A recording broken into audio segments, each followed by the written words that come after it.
صوبائی حکومت نے متاثرین سیلاب چارسدہ کے لیے دوسرے مرحلے میں 30,000 وطن کارڈ کی منظوری دے دی۔ تاہم گورنمنٹ پوسٹ گریجویٹ کالج کے وطن کارڈ حصولی پوائنٹ پر عملے کی کمی کی باعث متاثرین کو وطن کارڈ کے حصول میں مشکلات درپیش ہیں۔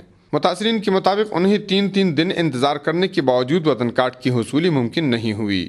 وطن کارڈ جاری کرنے کے لیے متعلقہ محکمے کی جانب سے صرف ایک اہلکار بٹھایا گیا ہے، جس کی وجہ سے متاثرین کا رش روز بروز بڑھتا چلا جا رہا ہے۔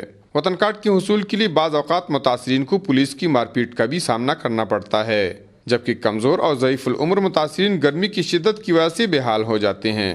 متاثرین کے مطابق بجلی کی لوڈ شیڈنگ اور نیٹ ورک میں خرابی کی وجہ سے انہیں دھوپ میں کئی گھنٹے انتظار کرنا پڑتا ہے۔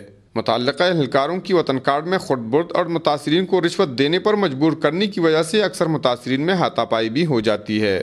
متاثرین نے مطالبہ کیا ہے کہ وطن کارڈ کے حصول میں آسانی پیدا کرنے کے لیے عملہ میں اضافہ کیا جائے۔